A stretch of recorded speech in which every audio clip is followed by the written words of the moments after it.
आइए स्टूडेंट शुरुआत करेंगे नए टॉपिक की, जिसमें आज की कक्षा में हम पढ़ेंगे रीजनिंग। ठीक है, जैसा कि आप लोगों को बताया गया था कि सभी सब्जेक्ट्स की तैयारी आप लोगों को स्माइल मेकर कराएगा, तो उसी चीज को देखते हुए आज हम रीजनिंग की क्लास लेकर आए हैं, जिसमें हम आज बहुत ही इजी और बहुत ही इंपॉर्टेंट टॉपिक पढ़ेंगे, जिसका नाम है कोडिंग डिकोडिंग। और आप लोग जैसे कि एग्जाम में जाते हैं तो आप लोग देखते हैं कि किस तरीके से कोडिंग डिकोडिंग में बहुत सारे क्वेश्चन लगभग 6 से लेकर 10 तक, अगर 50 नंबर की रीजनिंग कहीं आ रही है तो लगभग 10 नंबर तक की क्वेश्चन यहाँ से इस पोर्शन से पूछे जाते हैं, जो एग्जाम के पॉइंट ऑफ व्यू से बहुत ज्यादा इंपॉर्टेंट हो जाता है। तो उसी चीज को देखते हुए आज हम शुरुआत करेंगे रीजनिंग की, जिसमें हम कोडिंग डिकोडिंग को पढ़ने का प्रयास करेंगे। और स्टूडेंट, अगर आप लोग बहुत ही आराम से स्मूथली इस लेक्चर्स को देखने का प्रयास करोगे तो मैं ये कह सकता हूं कि कोडिंग डिकोडिंग का आपका एक भी क्वेश्चन पेपर में छूटने वाला नहीं है। बस थोड़ा धैर्य रखें और वीडियो को बहुत ध्यान से देखते रहे। ठीक है, तो सबसे पहली बात जो हम पढ़ते हैं कोडिंग डिकोडिंग में, जो कहीं ना कहीं बहुत स्टूडेंट्स को प्रॉब्लम क्रिएट करती है समझने में, जैसे मैं बोल दूं कि मैंने लिखा है एक आर लिख दिया मैंने, और मैंने बोला कि इसकी पोजीशन वैल्यू बताओ, है ना, क्योंकि पोजीशन वैल्यू जो होती है स्टूडेंट, वो कहीं ना कहीं हमारी स्पीड को इंक्रीज करने में बहुत ज्यादा मदद करती है। जैसे कोई भी, अगर आपको पोजीशन वैल्यू याद है तो आप किसी भी क्वेश्चन को बहुत इजी तरीके से और बहुत फास्टली कर सकते हैं। ठीक है, तो देखते हैं किस तरीके से। तो कहीं ना कहीं कुछ स्टूडेंट इसको रट लेते हैं या ऐसा करते हैं कि जाने के बाद पेपर हॉल में वो लिख लेते हैं ABC इस तरीके से 1 2 3, और फिर बाद में वो बार बार पेज मतलब उसको टैली करते रहते हैं। लेकिन एक चीज आप टैली करके लिखते हो और एक चीज आप अपने माइंड से बोलते हो डायरेक्ट ये 18 पे है, ठीक है, और अगर इसी चीज को आप टैली करके देखोगे ये R 18 पे है, तो कहीं ना कहीं टाइम तो लगेगा।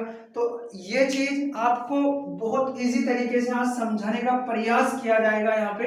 तो उम्मीद है कि आप लोग इन सारी चीजों को समझेंगे। तो शुरुआत करते हैं। सबसे पहले शुरुआत बिल्कुल बेसिक से करेंगे हम। आज हम सबसे पहले आपको ABCD का ही ज्ञान सिखाया जाएगा, जो आप अमूमन अपनी नर्सरी क्लास से पढ़ना शुरू करते हैं, जैसे ABCDEFGHIJKLMNO और PQRSTUVWX, ठीक है, X Y और Z। ठीक है, इनकी पोजीशन वैल्यू देखो।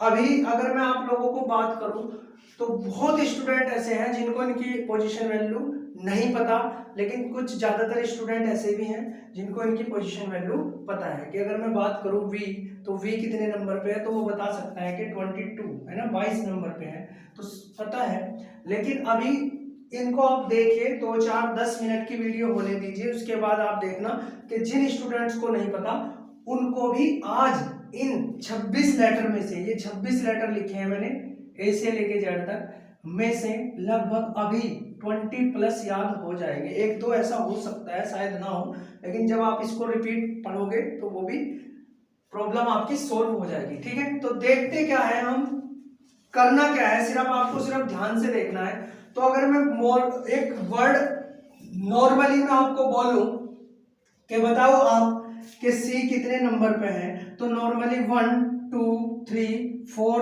तक तो आपको याद रहता ही है। कि अगर मैं बात करूं D कितने नंबर पे है, तो D 4 पे है, C 2 पे है, C 3 पे है, B 2 पे है और A 1 पे है। नॉर्मली इतना तो आपको याद रहता ही है। दूसरा, अगर मैं बोलूं ये 26 लेटर है तो लास्ट में बिल्कुल Z है, तो इसका मतलब 26 नंबर पे कौन है, Z है। और उसके बाद ये चीज पढ़ने के बाद तो मैंने आपको एक तरीका बताया, ठीक है, जिससे कि आपको अभी तक 5 जो लेटर है उनकी पोजीशन वैल्यू याद हो गई। कैसे, जैसे मैं बोलूं एक की आपको ऑलरेडी पता है, बी की आपको पता है, सी की पता है, डी की पता है, जेड की पता है 26 पे है, ठीक है। और जेड से पहले वाई आता है, उसकी भी आप बता सकते हैं, लेकिन हम उस तरीके से नहीं समझेंगे। हम कैसे समझेंगे, तो अभी तक अगर मैं बात करूं तो 26 में से 5 लेटर ऐसे बताए मैंने जो ए से लेके डी तक थे, और सबसे लास्ट का जेड, जिसमें आपको अपने माइंड पे बिल्कुल भी जोर देने की आवश्यकता नहीं है। और 5 आपको याद हो गए, और बचे कितने 21। अब उन 21 को भी हम देखते हैं किस तरीके से समझेंगे। तो उसके लिए आपको एक वर्ड याद रखना, इजोटी। इजोटी एक वर्ड आप याद रख लीजिए। अगर आप कोई बुक फॉलो करते हैं तो उस बुक में ये इस तरीके से आपकी बुक में शायद लिखा रहता है कि किस तरीके से समझाया जाता है, कैसे याद रखना है। तो एक वर्ड इजोटी याद रखने का मतलब ये है कि जब मैं इजोटी को याद रखता हूं तो मुझे पता चल जाता है 5, 10, 15, 20 और 25, ठीक है। तो मुझे कुछ लेटर्स का पता चल जाता है जो 5 की टेबल पे आते हैं। जैसे इजोटी से मैंने बोला E5 पे होगा, J10 पे होगा, O15 पे होगा, और T जो आपका है वो 20 पे होगा, और Y जो है वो 25 पे होगा, ठीक है ना। क्या मैंने बोला, इजोटी वर्ड याद आपको रखना है, यानी कि E5, J10। अगर मैं इसको मिटा भी दूं तो अब आपको इजोटी वर्ड अगर याद है तो आप बता सकते हो E5 पे है सर, ये 10 पे, ये 15 पे, ये 20 पे, ये 25 पे। तो क्या आप बता सकते हैं कि एक वर्ड को याद रखने से आपको 5 लेटर और याद हो गए, और 5 पहले से याद हो गए थे, तो इसका मतलब आपको 10 लेटर आते हैं, ठीक है। इस वर्ड को याद करने के बाद आपको 10 लेटर आते हैं, और इसमें से अगर मैं 10 लेस कर दूं तो अभी केवल 16 लेटर बचे। और अभी आप सिर्फ देखते रहे, 2-4 मिनट और देखें, उसके बाद आपको ये 16 के 16 भी याद हो जाएंगे, ठीक है। कैसे, अब आपको समझना है, ठीक है ना स्टूडेंट। आपको क्या समझना है, देखो मैं बोल दूं 5, 4 तो आपको याद ही थे, ये भी आपको याद है, और इजोटी से आपको ये पता चल गया 5 पे है, और ये पता चल गया 10 पे है, और ये पता चल गया आपको 15 पे है, और ये पता चल गया आपको 20, और ये भी पता चल गया 25, ठीक है। इतने लेटर्स आपको पता चल चुके हैं, ठीक है। अब देखो स्टूडेंट, आपको लगता होगा कि रीजनिंग तो बहुत इजी सब्जेक्ट है, ये रीजनिंग बिल्कुल इजी है, आपको सही लगता है, लेकिन ये इजी सबके लिए है ना, ये इजी सबके लिए है। तो जो स्टूडेंट इसको परफेक्टली करेगा उसी की जो परसेंटेज है थोड़ी हाई होगी, और वही 1-2 पॉइंट से जो आगे निकल जाएगा तो वही कहीं ना कहीं सिलेक्शन ले पाएगा, ठीक है। तो जिस जिस पोर्शन पे रीजनिंग आती है तो रीजनिंग का आपको पता होना चाहिए। अगर मैं बात करूं एसएससी की, कोई 25 भी आती है, और जैसे सीपीओ वगैरह है तो वहां 50 नंबर की भी आती है, ठीक है। तो आपको ये होना चाहिए कि 25 में से 25 या 24 तो आप स्कोर करें, या 49 या 50 तो आप स्कोर करें ही करें, ठीक है। क्योंकि आपको पता है कि इसमें से 20 तो हर एक बच्चा करेगा, और इसमें से 45 तो हर एक बच्चा करेगा, लेकिन जो आपके 25 एक स्कोर एवरेज बच्चे से जब आप ऊपर के क्वेश्चन करते हैं तो कहीं ना कहीं आप सिलेक्शन के नजदीक आ जाते हैं, ठीक है। तो वही चीजें हमें इस तरीके से समझनी है। हर एक सब्जेक्ट की यहाँ पर इंपॉर्टेंस रहती है, हर एक टॉपिक की इंपॉर्टेंस रहती है। तो जो बच्चा सिंसियर है, जो समझदार है, वो इनको बहुत सीरियसली लेगा और बहुत तरीके से इन चीजों को क्लियर करेगा, ठीक है। तो देखते हैं, अब मैं आपको बोल रहा हूं, क्या मैं बोल रहा हूं कि अगर मैं F को देखना, अब मैं आपको सामने से दिखाना चाहूंगा कि आपको याद नहीं करना पड़ेगा, जो याद करना था सिर्फ ये याद करना था, ठीक है। एक वर्ड सिर्फ इजोटी याद करना था, इसके बाद आपको कुछ याद नहीं करना होगा, केवल आपको फील करना है चीजों को। कैसे, देखो अगर मैं ये F है, अगर ये F है, अगर मैं इसको ऐसे मिला देता हूं तो कहीं ना कहीं ये, और इसको फिर ऐसे लिख दूं तो ये मुझे 6 की आकृति दिखेगी, 6 नंबर मुझे इसमें दिखाई देगा। तो मैं बोल सकता हूं आज के बाद कहीं पर भी अगर F आया, अगर F आया तो इसका मतलब ये है इसमें किसकी आकृति है, अगर मैं इसको मिला दूं 6 की, ठीक है। अब एक और बात मैं बोलूंगा आपको, अगर मैं आपको बोलूं P, तो P भी कहीं ना कहीं ऐसा ही होता है, ठीक है, और उसमें भी कहीं ना कहीं 6 की आकृति होती है, ठीक है। तो 2 लेटर मैंने निकाल लिए, एक F और एक P, एक F और एक P। F को मुझे ऐसे मिलाना पड़ा, 6 की आकृति बनाने के लिए, P ऑलरेडी ऐसा है, फिर मैं इन दोनों को ऐसे कर लेता हूं। तो इतना आप बता सकते हैं कि जब हम ये पढ़ते हैं तो हमें पता है कि 6 पहले आता है और 16 बाद में आता है। इसका मतलब ये हुआ F6 पे मिलेगा आपको और P 16 पे। तो आज के बाद अगर कभी भी कोई बोले कि F कितने नंबर पे, आप बताएंगे 6 पे, और P कितने नंबर पे, आप बताओगे 16 पे। ठीक है, समझ आया होगा। ठीक है, इसमें सिर्फ आपको समझना है ना, केवल आपको समझना है जो चीज आपको बताई जा रही है, फिर आपको नंबर अपने आप याद होने शुरू हो जाएंगे, इनकी पोजीशन वैल्यू याद हो जाएगी। तो अगर मैं बात करूं इसको याद रखने के बाद, इजोटी को याद रखने के बाद आपको पता चल गया कि F6 पे होता है और P कितने पे होता है, 16 पे होता है। यहां तक किसी बच्चे को कोई प्रॉब्लम होनी नहीं चाहिए। अब मैं अगर बोलूं आपको G बताओ कितने पे है, तो आप सिर्फ इसको ध्यान से देखिए। देखो, देखने का तरीका भी अलग होता है हर एक आदमी का, है ना, एवरी पर्सन है डिफरेंट परसेप्शन। तो मतलब क्या हुआ कि अगर मैं इस G का इतना पार्ट मिटा देता हूं तो मुझे इसमें एक आकृति दिखाई दी जो हमेशा कैसी होती है, जैसा मैं 7 बनाता हूं ऐसी होती है। तो यहां से मुझे पता चला कि G को मैं इस तरीके से लिखा हुआ नहीं देखूंगा। अगर कभी भी सीरीज में ये आ गया कहीं पर भी और मुझे देखना पड़ गया ये कितने पे, तो मुझे ये 7 दिखाई देना चाहिए, ना कि G। ठीक है, तो आपको कहीं ना कहीं G में 7 दिखाई दे रहा है, तो आपको कुछ रटने की, कुछ फेरबदल करने की जरूरत नहीं है। F आपको पता चल गया 6 की आकृति, P पता चल गया 6 की, लेकिन F पहले आएगा तो 6 और P बाद में आएगा तो 16। उसके बाद G में आपको पता चल गया क्या, 7।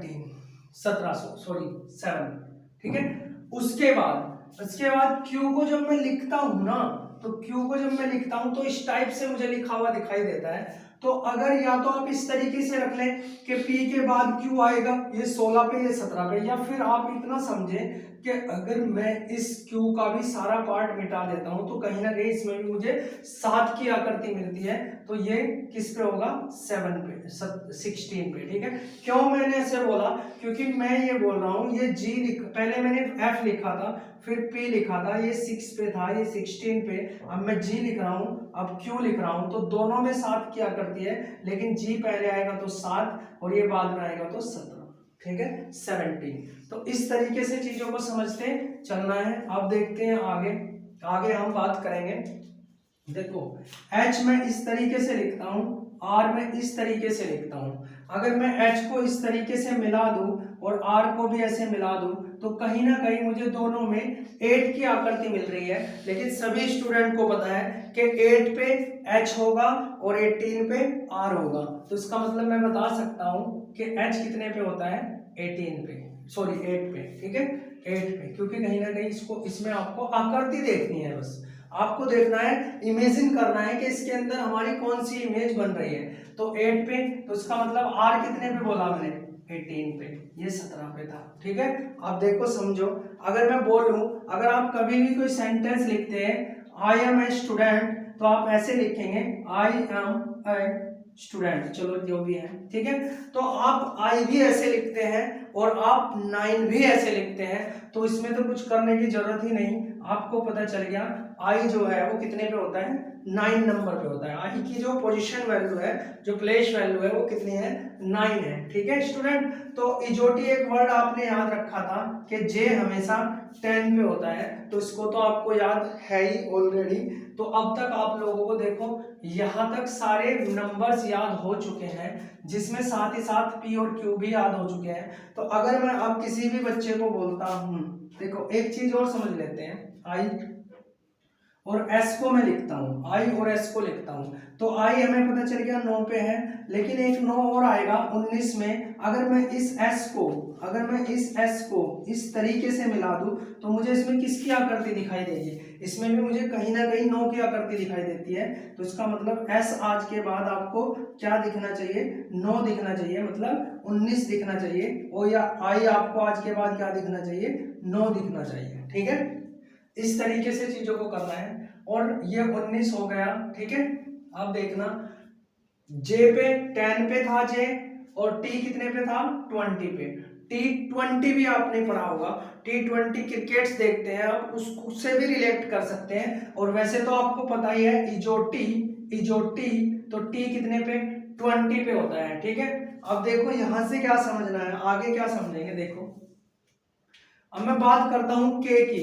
इस के को आप जब लिखा हुआ देखते हैं तो यहां से इसका गैप जरूर रहता है, ठीक है। अगर मैं इसको थोड़ा इधर से कुछ ऐसे चोट लगाऊं इस पे कोई, तो ये सीधा हो जाएगा, ये जो है ये पार्ट भी क्या हो जाएगा सीधा, और इस तरह की आकृति क्या होती है 11। तो आज के बाद आपको के ना दिख के क्या दिखना चाहिए 11 दिखना चाहिए। अब आप दूसरा आगे बढ़ते हैं।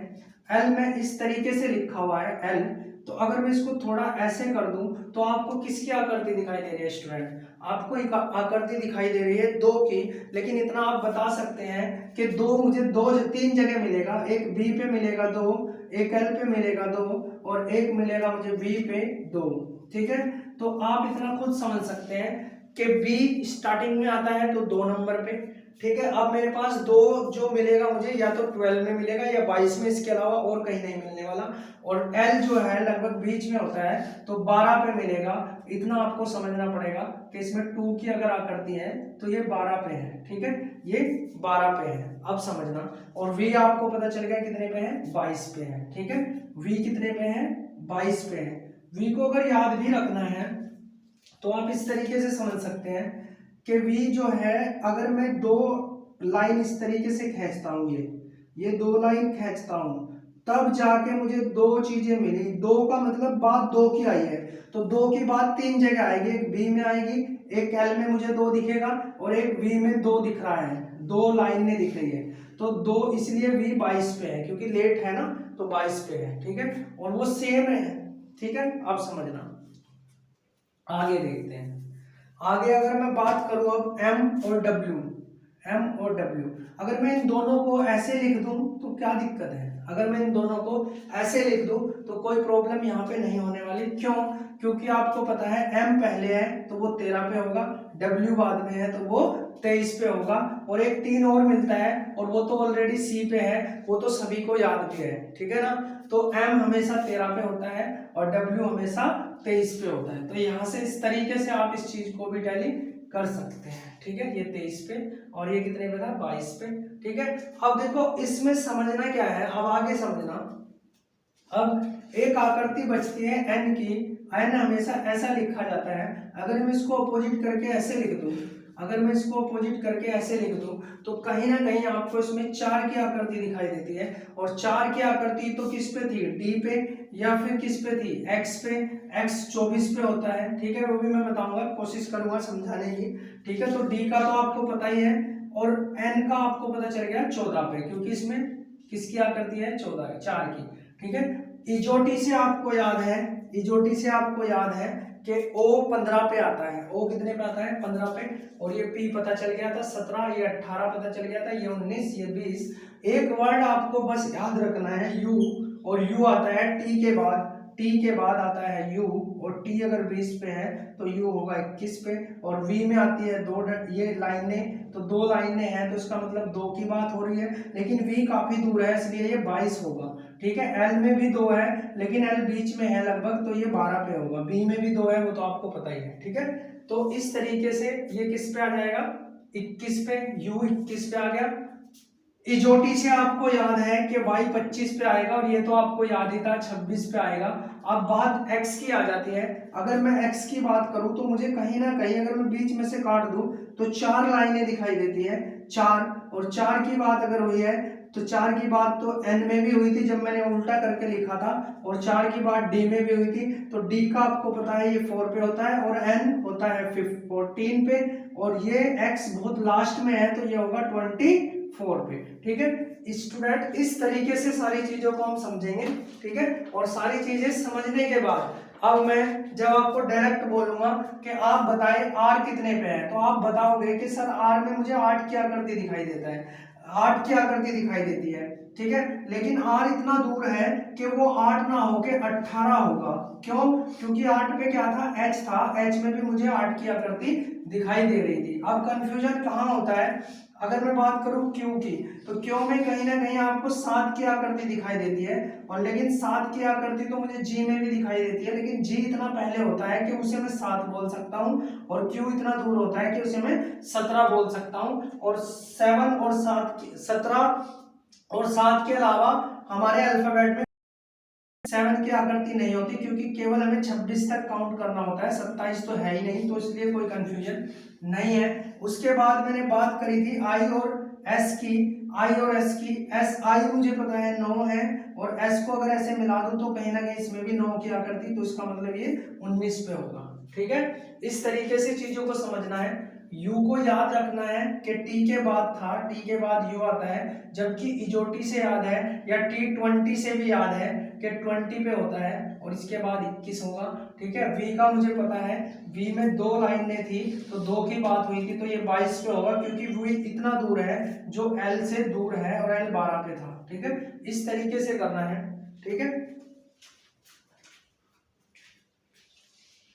तो ठीक है स्टूडेंट, जो चीजें हमने अभी सीखी है ए से लेके जेड तक कि किस तरीके से पोजीशन वैल्यू हमारी होती है, उन्हीं चीजों को आगे अध्ययन करेंगे। ठीक है, प्रैक्टिस थोड़ी करेंगे, ताकि हम अगर कुछ चीज हमारे माइंड से स्लिप हो भी रही हो तो उनको किस तरीके से हम याद रखें। ठीक है, अब देखो इस तरीके के क्वेश्चन जो स्टूडेंट पेपर दे चुके हैं उन सबको पता है कि इस तरीके के क्वेश्चन हमेशा पेपर में पूछे जाते हैं, और इस तरीके के क्वेश्चंस को कितनी जल्दी और बहुत फास्ट तरीके से हम कर पाएंगे वो चीज देखने की कोशिश करेंगे। सबसे पहले 1 या 2 क्वेश्चन में मैं अभी थोड़ा टाइम लूंगा, आपको चीजें समझाऊंगा कि किस तरीके से करना है, क्योंकि जिन लोगों को पता है वो तो बहुत फास्टली कर सकते हैं, लेकिन कुछ स्टूडेंट जो नए हैं, स्पेशली मैं बोल दूं आप लोगों को, तो उनको भी समझ आ जाए, तो इसलिए 1 या 2 क्वेश्चन मुझे थोड़ा धीरे से समझाने पड़ेगा, उसके बाद आप बहुत तेजी से क्वेश्चनों को कर सकते हैं। और जो स्टूडेंट सारी चीजों को जानते हैं उन्होंने स्क्रीनशॉट अब तक ले लिया होगा, वो सारे क्वेश्चन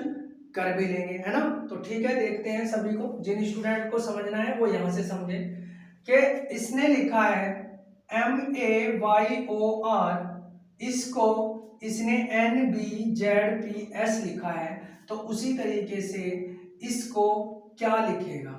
ठीक है, जिस तरीके से इस शब्द को उसने इसको ये लिखा है, जिस कोड में ये लिखा है, कोडिंग डिकोडिंग का मतलब ही ये होता है कि कोड दे दिया जाता है। ठीक है, कोड दे दिया जाता है, और फिर उस कोड के अकॉर्डिंग ही, जैसे मैंने अगर मैं बोलूं, मैं अपना ही नाम लिख दूं ASHVANI, अश्वनी, अश्वनी को उसने कोई कोड दे दिया, तो फिर वो रविंद्रा को कौन सा कोड देगा, इस तरीके से बोल देगा। तो अश्वनी को कुछ भी कोड दे सकता है, मतलब वो A को B लिख सकता है, S को वो R लिख सकता है, H को वो I लिख सकता है, V को वो T लिख सकता है, कुछ भी लिख सकता है, वो इस तरीके से कोड दे देगा, तो उसी के अकॉर्डिंग रविंद्र को क्या लिखेगा वो चीजें देखने को हम देखते हैं। ठीक है, तो वही चीज मैं बोल रहा हूं कि इसको उसने ये कोड दिया है, तो इसको कैसे दिया, कैसे लिखेगा, अब समझना आप लोग कैसे।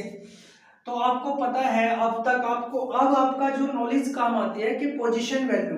अब आप अगर टैली करने जाओगे तो कहीं ना कहीं टाइम लगेगा, लेकिन अगर आपके माइंड में याद है कि M 13 पे होता है, क्यों, जब सर ने बताया था M और W को ऐसे लिख के कि M पहले तो 13 पे और W बाद में तो 23 पे। ठीक है, तो M अगर 13 पे है, मैं ऐसे लिख देता हूं ताकि आपको समझ आ जाए। A सबको पता है किस पे होता है, 1 पे होता है, और इजोटी से आपको याद है बाद में वाई आया था, ये 25 पे होता है। ओ भी इजोटी का ही वर्ड है, ये 15 पे था। आर में मैंने आपको बताया था, कहीं ना कहीं मैंने जब ऐसे मिलाया था तो 8 की आकृति दिखाई दे रही थी, लेकिन एच पहले होता है इसलिए 8 पे वो था, आर बाद में होता है, तो आर 18 पे था। ठीक है, 18 पे था, तो इसकी पोजीशन वैल्यू इस तरीके से हमें पता चल जाती है। ठीक है ना, तो ये 13 है, ये 1 है, ये। अब मैं इसको लिख देता हूं एक बार ताकि आपको चीजें आसानी से समझ आ जाए। एन को मैंने बोला था कि मैं एन को ऐसे ना लिख के थोड़ा अपोजिट लिखता हूं, तो मुझे 4 की आकृति दिखाई देती है, लेकिन 4 की आकृति तो डी पे भी थी, तो इसका मतलब एन कितने पे, 14 पे, और बी आपको पता है, और जेड आपको 26 पे, और ये पी है। अगर मैंने आपको बताया हो कि एफ और पी दो एक ऐसी आकृति है जिनमें मुझे 6 की आकृति दिखाई देती है, लेकिन एफ ज्यादा नजदीक है इसलिए 6, और पी दूर है तो 16, और एस मैंने बोला था आई भी 9 दिखाता है, और s को अगर मैं ऐसे मिला दूं तो कहीं ना कहीं इसमें भी 9 की आकृति दिखती है, तो ये 19 पे। अब आप अपने आप समझ सकते हैं कि उसने क्या किया, 13 से 14 कर दिया, 1 से 2 कर दिया, 25 से 26 कर दिया, 15 से 16 कर दिया, और 8 से 19 कर दिया, यानी कि सब में +1 कर दिया। तो अब हम क्या करेंगे, s जैसे कि मुझे पता है 19 पे है, u मैंने बोला था 21 पे है, p 16 पे है, r 18 पे है, e 5 पे है, m 13 पे है, e 5 पे है। तो आप इसी तरीके से सब में +1 करके यहाँ लिख दो, तो आपका क्या आ जाएगा, आंसर आपका आ जाएगा। ठीक है, तो देखते हैं किस तरीके से। देखो उसने 13 से 14 किया था, तो मैं 19 से 20 कर दूंगा, ठीक है, 21 से 22 कर दूंगा, 16 से 17 कर दूंगा, 18 से 19 कर दूंगा, 5 से 6 कर दूंगा, 13 से 14 और 5 से फिर 6। ठीक है, अब आपको पोजीशन वैल्यू याद है कि 20 पे t होता है, इस पे v होता है 2, है ना, 17 पे q होता है, और 19 पे आपका s होता है, 6 पे आपका f होता है, 14 पे आपका n और 6 पे f। ठीक है, तो इसका जो आंसर आएगा वो ये आएगा। जिस तरीके से उसने सब में +1 करके वो लिखा था, इसी तरीके से उसने सब में +1 करके ये लिखेगा। ठीक है, तो इस तरीके से आप यहां से समझ पाए होंगे। एक क्वेश्चन को और धीरे से समझते हैं, उसके बाद हम थोड़ा जल्दी क्वेश्चनों को करने की कोशिश करेंगे, है ना, क्योंकि ज्यादा से ज्यादा क्वेश्चन हमें डिस्कस करने हैं। बहुत ही डिफरेंट टाइप के क्वेश्चन इसमें पूछा जाता है, अपोजिट वैल्यू भी पूछता है, वो भी सारी चीजें डिस्कस करेंगे। तो जी को मैंने बोला 7, O 15, A 1 पे है और L 12 पे है। ये चीजें आप वहां से टैली करना, जब मैंने बोला था A से Z तक किस तरीके से। तो अब देखना ये है कि उसने 7 को क्या लिखा है, ये H 8 पे होता है, ये 16 पे होता है, ये 2 पे और ये 14 पे। तो साफ साफ दिखाई दे रहा है कि इसमें ये +1, इसमें +1, एक में +1 और सब में ये +2 किया है इसने, है ना। शायद कुछ गलत लिखा गया हो, को H P B, ये M था, है ना, ये M होगा, M। ठीक है, तो ये 13। ठीक है, जब आप सारी चीजों को समझते हैं तो इसी तरीके से समझ पाओगे। तो इसलिए देखो मैंने 12 से वो गलती से n लिखा गया था, लेकिन वो 13 था। ठीक है, एक आ गया, तो सब में +1 किया है। तो अब डायरेक्ट करने की कोशिश करना, कैसे समझना है, p पता है 16 पे, तो 17 पे क्या होगा, q, ऐसे, है ना। p पता है 16 पे, तो 17 पे क्या होगा, q, क्योंकि +1 करना है। o होता है 15 पे, o होता है 15 पे, तो 16 पे क्या होगा p, और s होता है 19 पे, तो 20 पे क्या होगा t, और t होता है 20 पे, तो 21 पे क्या होगा u। इस तरीके से आपको क्वेश्चनों को करना है। अब आगे देखते हैं, एक वर्ड लिखा है टीचर, तो उसको लिखा है उसने इस तरीके से, तो उसको कैसे लिखेगा। तो हम अब डायरेक्ट क्वेश्चनों को करने की कोशिश करेंगे। ये 20 पे है, तो 20 से उसने 22 लिख दिया, तो इसका मतलब उसने 2 प्लस किए हैं। शायद आगे भी ऐसा कुछ हो, ये 5 था, 7 लिख दिया, ये 1 था, 3 लिख दिया। मुझे यहाँ से पता चल चुका है कि सब में +3 हो रहा है, तो अब मैं +2 हो रहा है, तो मैं सब में +2 कर दूंगा। C होता है 3 पे, तो +2 5, 5 पे होता है E। ठीक है, H होता है 8 पे, तो +2 J, J किस पे था, 10 पे। I होता है 9 पे, तो 9 में 2 जोड़ा 11 K। L होता है 12 पे, 12 में 2 जोड़ा 14 N।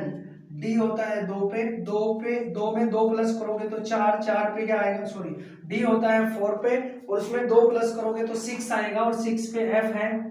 R 18 पे है, तो 18 में 2 जोड़ोगे तो 20 T। E 5 पे था, तो 7 मतलब G, और N 14 पे था, तो 16 मतलब P। ठीक है, सब में इसी तरीके से क्या किया, 2 ऐड कर दिया। अब इसको देखते हैं सेम इसी तरीके से, N 14, ये 17, तो 14 से उसने 17 किया है, तो कहीं ना कहीं 3 प्लस किया है।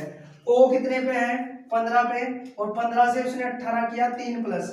B 5 फिर 3 प्लस, सब में 3 प्लस करता जा रहा है, तो मैं 3 प्लस करके लिख दूंगा। P 16 पे है, 16 3 19 होता है, जो S होगा। L 12 पे है, 12 3 15 होता है, 15 पे O होगा। A 1 पे है, 3 प्लस करोगे तो D लिखना पड़ेगा, और ये 20 है, 20 में 3 प्लस करोगे तो 23 मतलब W, और ई में 3 प्लस करोगे तो 8 मतलब एच, ठीक है। इस तरीके से हमें करना होता है। तो उम्मीद है कि ये सारी चीजें सभी स्टूडेंट आसानी से समझ रहे होंगे। अब एक क्वेश्चन और देख लेते हैं ताकि आपकी अच्छे से प्रैक्टिस हो जाए। देखो किस तरीके से क्वेश्चन पूछ सकता है। एस एक श्वेता वर्ड लिखा है तो पिंकी को क्या लिखेगा। तो आप समझना एस 19 पे होता है और उसने आर 18 कर दिया, तो इसका मतलब इस बार उसने -1 किया है। ये 23 था तो उसने इसको 22 कर दिया -1, यानी कि सब में -1 चल रहा है। अब एक ध्यान समझना कि ए है, ए 1 पे है, अगर 1 में से आप -1 करोगे तो 0 नहीं आएगा। जैसे ही आप, क्योंकि क्या होता है ए से लेके जेड तक इस तरीके से राउंड में होता है, तो ए से जब भी माइनस करोगे तो जेड पे आएगा, या जेड से कभी भी प्लस पे करोगे तो ए में आएगा, ठीक है। जैसे मैं आपको बोलूं ए से -1 कर दिया तो जेड पे आओगे, अगर ए से -2 करोगे ना तो वाई पे आओगे। ऐसे ही अगर मैं जेड में +1 कर दूं तो ए पे आ जाओगे, और जेड में +2 कर दोगे तो बी में आ जाओगे। इस तरीके से चीजों को समझना होता है, ठीक है। तो वो क्योंकि मैंने इसलिए बताया क्योंकि ए से -1 करेगा तो जेड पे आएगा, ठीक है। 2 माइनस करता तो वाई पे आता। तो अब हमें पता चल गया कि सब में -1 है, तो हम बहुत इजी तरीके से, ये पी 16 पे था, 16 से -1 करोगे तो 15, 15 पे ओ होता है, आई 9 पे है तो 1 माइनस करोगे एच आएगा, ये 14 पे है 1 माइनस करोगे तो एम आएगा, और ये 11 पे है 1 माइनस करोगे तो जे आएगा, ये 9 पे 1 माइनस करोगे तो 8 आएगा जो एच है, ठीक है। आपको इनकी पोजीशन वैल्यू सामने से दिखाई देनी चाहिए जिस तरीके से मैंने आपको समझाई है। अब देखना एन कितने नंबर पे है, एन 14 पे है और 14 से उसने कर दिया 13, इसका मतलब इस बार भी -1 हो रहा है, और ये 9 है, 9 से h -1, तो हम भी क्या करेंगे -1 कर देंगे सबसे, ठीक है। इसको आप देखना करके आंसर सही करके आपको कमेंट्स में बताना है इस वाले क्वेश्चन का, क्योंकि सेम है -1, ठीक है। तो सबको कमेंट्स में बताना है क्वेश्चन नंबर 6 का आंसर। अब देखते हैं हम सेकंड 7, MON मंकी को उसने लिख दिया ये। अब आप समझना, अब देखो यहाँ पे क्या समझना होता है, सारी चीजों को देखना है, केवल प्लस माइनस ही नहीं, इसमें कुछ और चीज सीखने को मिलेगी। जब मैंने देखा कि ये कितने पे है भाई 13 पे, ये कितने पे 15 पे, ये 14 और ये 11 और ये 5 और ये 25, ठीक है। अब मैं इसको देखता हूँ तो ये 24 और ये 4 और ये 10 और ये 13 और ये 14 और ये 12, ठीक है। तो मुझे एक चीज दिखाई देती है कि इसने क्या किया होगा, इसने ऐसा किया कि इस 13 में से एक लेस करके लास्ट में लिख दिया, इस 13 में से एक लेस करके लास्ट में लिख दिया, ना कि यहाँ स्टार्टिंग से लिखा। फिर उसने इस 15 में से एक लेस करके 14 लास्ट में उधर से लिखता हुआ आ रहा है, तो सेम उसी तरीके से मैं करूंगा। ये टी 20 पे है, 20 में से जब मैं एक लेस करूंगा तो 19 आएगा, तो मैं उधर से लिखना शुरू करूंगा 19। आई कितने पे है 9 पे, इसमें से एक लेस करूंगा तो मैं एच उधर से लिखूंगा।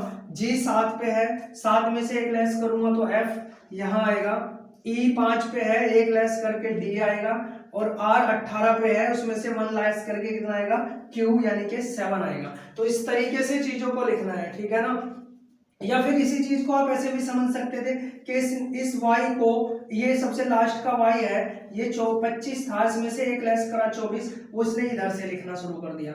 ऐसे भी हो सकता है, क्यों, देखो 5, अगर 25 में से एक लेस के 24 स्टार्टिंग में लिखा तो 5 में से एक लेस करके डी यहाँ लिख दिया, इसमें से लेस करके ये लिख दिया। इस तरीके से भी आप समझ सकते हैं। नेक्स्ट क्वेश्चन देखते हैं। एक और वर्ड इसने लिखा है जिसको उसने ये लिखा है, अब इसको क्या लिखेगा वो चीज बतानी है। अब इसको देखेंगे तो मैंने देखा कि ए था, ए में अगर मैं प्लस करता तो बी की तरफ चलता, बी सी डी इस तरीके से, लेकिन ए से वो जेड पे आया है तो इसका मतलब कहीं ना कहीं माइनस हुआ, और कितना माइनस हुआ है 1 माइनस हुआ है, ठीक है। ए में से एक घटाकर जेड मिलता है। अब 23 था, 23 में से एक घटाकर 22 मिलता है वी, ए में से फिर एक घटाया जेड, के में से 11 में से एक घटा के जे कितने पे था 10 पे, तो इसका मतलब सब में -1 हो रहा है, तो यहाँ भी सब में -1 कर देंगे। तो फ्रेंड को कैसे लिखेंगे, एफ से -1 करोगे तो ई आएगा, आर से -1 करोगे तो क्यू आएगा, ठीक है, और आई से -1 करोगे तो क्या आएगा एच आएगा, और ई से -1 करोगे तो डी आएगा, एन से -1 करोगे तो एम आएगा, डी से -1 करोगे तो सी आएगा, ठीक है। तो स्टूडेंट इस तरीके से हम चीजों को समझते हैं, और आप सबको पता है, जो स्टूडेंट पेपर्स दे रहे हैं उन सबको पता है कि एग्जाम में इस तरह के काफी क्वेश्चन आप लोगों को देखने के मिलते हैं, इस तरह के मिलेंगे। इसके अलावा भी जितने तरीके के क्वेश्चन कोडिंग डिकोडिंग से पेपर में मिलते हैं, हर तरीके के क्वेश्चन मैं आप लोगों को यहाँ पे कराने का पूरा प्रयास करूंगा। बस आपको जुड़े रहना है और चैनल पे विश्वास रखना है। अगर आपको विश्वास दिलाया है तो आप के विश्वास को टूटने नहीं दिया जाएगा, ठीक है। तो आपको जिस तरीके से मैथ्स की वीडियो देख रहे हैं उसी तरीके से रीजनिंग की वीडियोस को रेगुलर कर दीजिए, ठीक है। रेगुलर तरीके से मैथ और रीजनिंग की वीडियो आपको मिलती रहेगी और साथ ही जीएस के पार्ट को भी हम बढ़ाने का कोशिश करेंगे कि शायद पॉलिटी या कोई ज्योग्राफी हिस्ट्री के साथ साथ आपको मिले, ताकि आपकी जो तैयारी है वो पूरी तरीके से सही और एक सिस्टमेटिक तरीके से चलती रहे।